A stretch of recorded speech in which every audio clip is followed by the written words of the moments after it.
ఇక్కడ ఏంటంటే మనం ఎప్పటి నుంచో ఈ కార్యాచరణ కూర్చున్నాం. ఆ కార్యాచరణ పాయింట్ నా మైండ్ లో ఉన్న పాయింట్ గురించి చెప్తున్నా. నేను ఒక 35 సంవత్సరాలు లెక్చరర్ గా పనిచేసి నారాయణ కాలేజీలో ఆర్జేడీగా రిటైర్ అయిపోయాను. రీజనల్ జాయింట్ డైరెక్టర్ రిటైర్ కాలే, పక్కకు వచ్చి పనిచేస్తున్నా.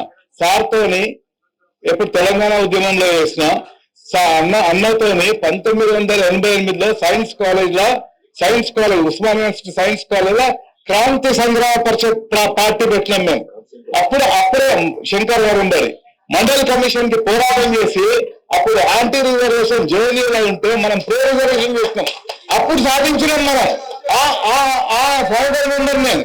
సో దాంట్లో ఇప్పుడు నేను చెప్పే ముఖ్యమైన పాయింట్ ఏంటంటే, గత 20 సంవత్సరాల నుంచి మన పిల్లలు ఎంతో మంది ఓబీసీ రిజర్వేషన్ తీసుకున్నారు.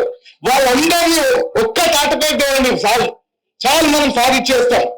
20 ఏళ్ల నుంచి ఓబీసీ రిజర్వేషన్ పొందిన ప్రతి విద్యార్థి, వాళ్ళు టీచర్లుగా ఉన్నారు, లాయర్లుగా ఉన్నారు, డాక్టర్లుగా ఉన్నారు, వాళ్ళందరినీ ఏకం చేయండి, చాలు మనం సాధించుకుంటాం. ఎవరో మనకు సీట్ ఇవ్వాల్సిన అవసరం లేదు, మనం తెచ్చుకోగలుగుతాం. మనం 55% ఉన్నాం, కానీ 40% సీట్లు ఓట్లు తెచ్చుకుంటే చాలు మనం గెలిచిపోతాం. కాబట్టి ఆ పిల్లలు ఉన్నారు, ఆ పిల్లల్ని జాగ్రత్త పరచండి, ఆ పిల్లల్ని ఈ మంచుకు తీసుకురా, చాలు తప్పకుండా గెలుస్తాం. Thank you very much.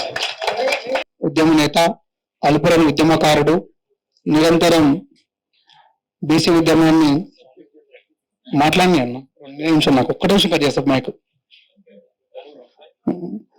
Are Krishna గారికి, వేదిక ఉన్నటువంటి పెద్దలకు, వేదిక ఉన్నటువంటి అన్ని రకాల కుల సంఘాల నాయకులకు పేరుపైన సామాజిక ఉద్యమాన్ని తెలియజేస్తూ, బీసీ జేఏసీ ఏర్పాటు నుంచి ఎన్నో అంతరాలు జరుగుతూ ఉన్నాయి. తెలంగాణ ఉద్యమంతరాలను పెద్ద ఉద్యమంలోనే జేఏసీలు ఎన్ని ఏర్పడ్డాయి.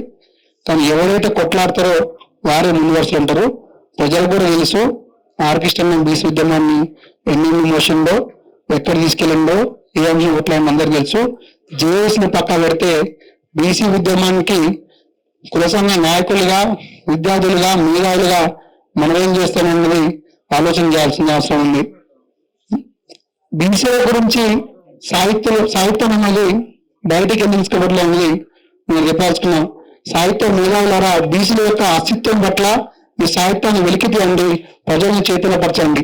అదేవిధంగా బీసీ ఉద్యమాన్ని సోమాజిగూడ ప్రెస్ క్లబ్, బసిల్గా ప్రెస్ క్లబ్, లేకపోతే ఆన్లైన్ మీటింగ్ పెట్టిన వరకు పరిమితం అవుతా ఉన్నది.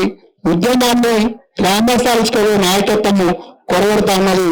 ఈ నాయకత్వం లేని తక్షణమైన ఆర్కృష్ణ నాయకత్వంలో జిల్లా స్థాయిలో, మండల స్థాయిలో, గ్రామ స్థాయిలో సమావేశం ఏర్పరిచి బీసీల యొక్క రిజర్వేషన్ ఆవశ్యకత పట్ల సమావేశం ఏర్పరిచి ప్రజలను చెప్పాల్సిందిగా కోరుతా ఉన్నాను. ఈ ఉద్యమాన్ని సమావేశానికి తరబోతాను. ఎందుకంటే ఆల్రెడీ అన్నది మారేప్పుడు ఆధిపత్య కులాలు ఆల్రెడీ మొదలుపెట్టి వాళ్ళు బీసీ